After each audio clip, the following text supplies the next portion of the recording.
आगे बढ़ते हैं और देखिए जिस तरीके से हम बात भी कर रहे थे, इंटरनेशनल मार्केट में कच्चे तेल की कीमतें एक महीने के निचले स्तर पर पहुंच गई है। ब्रेंट $60 तो WTI करीब करीब $57 के नीचे कारोबार कर रहे हैं। एमसीएक्स पर भी आप देखें तो दाम लगभग 4,900 के नीचे कायम है। इस गिरावट का भारतीय बाजार पर कैसा असर पड़ेगा और जो ब्रोकर्स क्रूड पर क्या राय रख रहे हैं, ये बताने के लिए मौजूद है मेरे साथ मेरी सहयोगी दीपाली राणा। वहीं इसके फंडामेंटल्स को समझेंगे एनर्जी एक्सपर्ट नरेंद्र तनेजा से, लेकिन सबसे पहले चलते हैं दीपाली के पास। बताइए दीपाली। कच्चे तेल में भारी गिरावट देखने को मिली और ब्रेंट का भाव $60 के नीचे तक स्लिप हुआ और अगर लेवल्स के हिसाब से देखें तो 2021 के बाद ये लेवल्स देखने को मिले हैं, यानी कच्चा तेल 4 ईयर के लोस पर ट्रेड कर रहा है। अब ये गिरावट क्यों आई है, इसके पीछे कुछ इंपॉर्टेंट रीजन रहे हैं। लेटेस्ट डेवलपमेंट हुई है ओपेक प्लस की तरफ से, जहां उन्होंने जून में जो प्रोडक्शन है उसको सर्च करने की बात की है और ये प्रोडक्शन 4,11,000 बैरल प्रतिदिन बढ़ाने की बात की गई है, वो भी उस सिनेरियो में जहां डिमांड को लेकर कंसर्न्स अभी भी बने हुए हैं। इंपॉर्टेंट ये है कि एंटिसिपेट ये किया जा रहा था कि बढ़ोतरी तो होगी बट इतनी नहीं होगी। गोल्डमैन सैक्स की रिसेंटली रिपोर्ट आई थी जिसमें उन्होंने एंटिसिपेट किया था कि 1,40,000 बैरल प्रतिदिन की बढ़ोतरी ओपेक प्लस की तरफ से हो सकती है ओवरऑल प्रोडक्शन में, और उस आंकड़े के सामने ये 3 गुना ज्यादा बढ़ोतरी हुई है।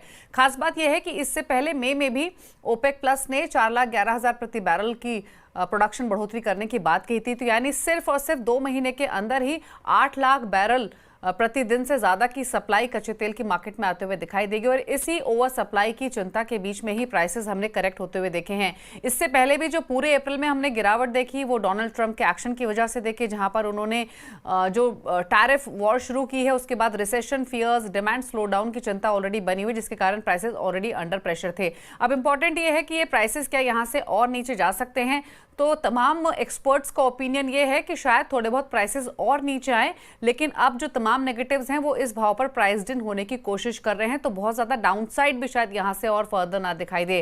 गोल्डमैन सैक्स की बात करें तो इस साल का जो एवरेज उनका है ब्रेंट और WTI को लेकर, तो WTI में $59 और ब्रेंट पर $63 के एवरेज की वो बात कर रहे हैं। अगर हम बात करें अब इंडिया इम्पैक्ट की, तो कई सेक्टर्स हैं, कई पॉकेट्स हैं जिनके लिए इसे पॉजिटिव के तौर पर देखा जा रहा है। शुरुआत करें ऑयल मार्केटिंग कंपनीज के साथ, तो उनके लिए पॉजिटिव है कच्चे तेल का गिरना, क्योंकि कच्चे तेल में कमजोरी होने से उनके मार्जिन्स एक्सपैंड होते हैं जो भी बिक्री वो करते हैं।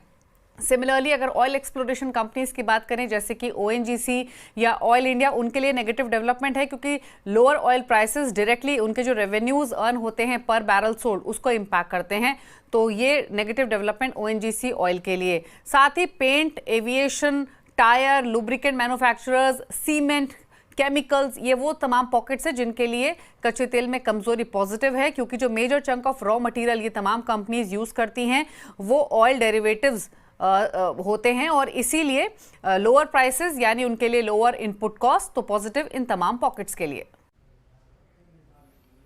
शुक्रिया दीपाली इस पूरी चर्चा के लिए। तो